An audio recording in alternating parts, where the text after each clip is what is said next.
For centuries, people have made the pilgrimage to the Holy Land to honor the origins of Christianity. It is in the city of Jerusalem that the most pivotal events of the Christian faith took place: the death and resurrection of Jesus. This mystery has been at the heart of Christianity from the very beginning. Indeed, the first parts of Gospels ever written were the narratives of these events. For all Christians, throughout all ages, Jerusalem has been the city of veneration. If you want to walk in the footsteps of Jesus, Jerusalem is the place to be. But in an age before pictures, souvenirs, or stamps in a passport, how did these people prove they were really there? The Jerusalem tattoo has to do with the city of Jerusalem. Jerusalem is perhaps the main town of the main city of Christianity. Jesus died and came alive, resurrected here, and since then the tradition has been pilgrimage, coming to visit the place where Jesus spent his last week. Christians started to call the wounds of Jesus stigmata. They didn't have a different word for that.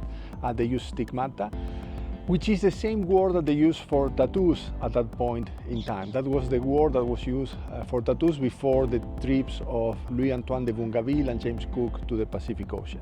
The Roman Empire started to brand the Christians as slaves, people who were not part of the Roman court, the Roman Empire. So the slaves were branded with a C, which meant Caesar's slaves, or AM, ad metallia, to the mines, where they were condemned to work for the emperor.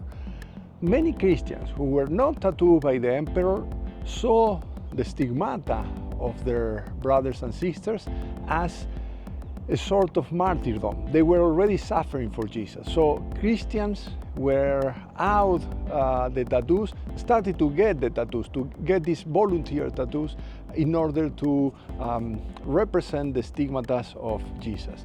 So that's the early tradition that we have of tattooing in the Holy Land. That happened about the 100, 200 years after Christ. In the 400, Procopius of Gaza, one of the founding fathers, the first fathers of the church, talked about the tattooing, the custom of tattooing on the wrist for Christians living in Jerusalem, which is in parallel to what the Coptic Christians were doing in Egypt. My name is Razzouk. I am the 28th generation of the oldest tattooing family in the world. We've been doing tattoos for over 700 years, pilgrimage tattoos. Our family started in Egypt, where they started doing those Coptic crosses on the wrist.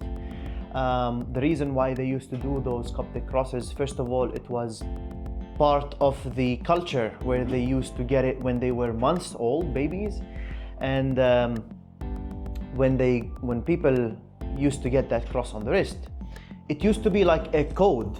So why it used to be on the wrist? The reason why is because when they used to shake hands with someone, they used to look at the wrist right away and see the Coptic cross, and they know that you are one of us, and they would let you in the church. That was the reason why it was down on the wrist, and this spot was famous. So my family has been doing those tattoos in Egypt for a long time. Of course, it used to be stick and poke, with the old stick, with the needle. And then after a couple of hundred years in Egypt, about 200 years in Egypt, my family came to Jerusalem. They came to Jerusalem as a pilgrimage as well, like all other pilgrims. They came here to Jerusalem and they wanted to do the pilgrimage in Jerusalem. They stayed here. The reason why is because they realized that Jerusalem is the place to do those tattoos. This is where everything happened. This is where Jesus walked. This is where the Bible talks about. And so my family stayed in Jerusalem, and they said, oh, this is the place to do the tattoos, right?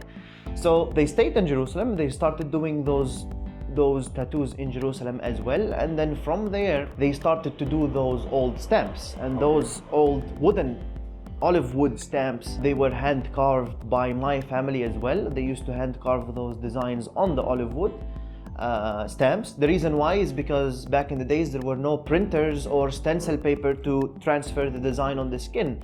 So the only way was to actually make a stamp and then dip it in ink, put it on your body, and then trace over it with the needle.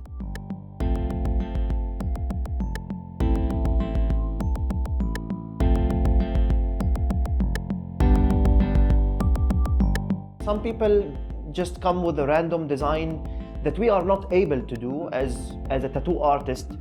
It's not our style, so we tell them this is not the place for you to get such a thing. But actually, sometimes what we do with those clients is that even if they come and they don't know about the shop and they want to get something completely different, we tell them, do you know where you are? They're like, no. We tell them, you are in the oldest tattoo shop in the world. They're like, oh really? I don't believe that. And then we're like, open and search about us and you will see that you are in the oldest tattoo shop in the world. And then we start to tell them about the shop, and just maybe for us, if we can change their mind and let them do something that is meaningful and not just whatever you just came with. Because if you came with a random design, you can just do it in any tattoo shop. But if you come here, you have to do one of those designs. The Razzouk family claim that they have started to do tattooings in Egypt for the Coptic Christian tradition that they still use tattooing in the 1300s. At some point in the 1600s, they moved to Jerusalem and started to do the tattooing for the Coptic Christians, but here in the city of Jerusalem. There are planks and there are testimonies that for sure located the family in the 1700s already in Jerusalem. Some Christian clients did have problems with tattoos, since they say it's not allowed to do a tattoo because Jesus said that you should not mark your body with the dead. But that's a completely different subject, because we did have a couple of clients where they bring their ashes of their mother, father, or family member, and they tell us to put those ashes in the ink and tattoo them with it. And we do not accept doing that because it's not sterile, it's not clean, it might cause problems, and we will not do something against what's written in the Holy Bible. I don't see that tattoos are something that is wrong to do, since also we tattoo priests, and we tattoo, bishops and priests, which, I mean, priest is the closest should be to God, right? This is they should know their religion. They should know everything. So I don't think that it's a problem to do tattoos as a Christian. Have you ever had a problem with religious people or people who complain about tattoos because it's not religious? All the time. But I don't give a fuck. Sorry. No, but people complain about something. Well, I'm here. Jesus born here. This is my roots in here. This is my country.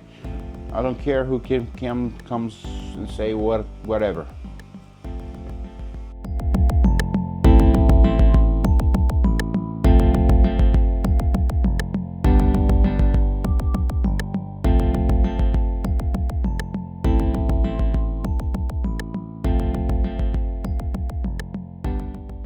Tell us, how did you start to be a tattooist? Somebody, he's my friend. He made me a tattoo in a hand. It's an old machine. He did it by his hand, and it's a cross. It was a cross, but I cover it up right now. I like the way he made it for me, so I start watching videos and everything. I buy the machines, I start doing tattoo in practice scan or something, then in my friends. And because I draw, it was easier for me. The religious tattoos were always there, or is something that... No, I started that in when the Iraqi kings, they are Ashurian, Kildan, from Iraq, their dream to come in here. But because they have the Iraqi passport, they can't come in here. And they have lots of faith, more than us in the Holy Land. They have a very beautiful faith. I started with them, and one guide, then another, and then in 22 years I have lots of customers. Okay, well, what is the tattoo that they ask for? A cross and a date. Okay. They have to do it. Okay. It's they call it Hajjiyeh, Hajjiyeh Maqdisiyeh. Like, when they start coming here, it's all because of ISIS. When Iraq, and when ISIS came to Iraq, all the Christians go, to the U.S., Canada, Australia, whatever. When they have another passport, so they can come in here, so they can do the pilgrimage. And it's the funny way is like, even in the U.S. and Australia and Canada and wherever, they have their own churches. Like they have the Iraqi churches, whatever. When they say that I go to the Holy Land and they do the Hajjiyeh, they say, "Where's your Hajjiyeh?" Here. It's like that. If you didn't come here, so this is the Hajjiyeh. You came to the Holy Land, you came to Bethlehem, you came to Jerusalem, so this is the Hajjiyeh. So, and some people, after they do it, they go to where Jesus crucified. They put the tattoo in the stone, like that.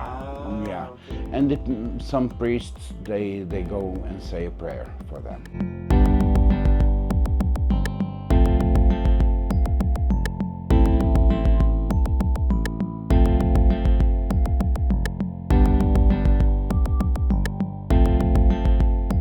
Pilgrimage tattoo have to do with this idea of showing that you were here, proving that you were here in the place before the time of Instagram, but also that you didn't come back the same. You have a different experience that have changed you, that have changed your life. Since the war, which is about 2 years ago already, it was a sudden shock to the business and to our lives as well, our private life, not only business-wise. Definitely pilgrims stopped coming because of the situation. We did have 2 years of very slow business. It was definitely a very difficult. We used this time that we were not busy here to do tattoos in America. That's why we went to do a tour in America, and we started to do somewhere out. Scotland, Italy. Scotland, Italy, America, everywhere. Yes, almost everywhere. Who are coming now? Who are the people coming? Well, it was very bad. These 2 years, it was very bad. People don't have money. People they don't have money to bring food, and it's war. War. You know what war is.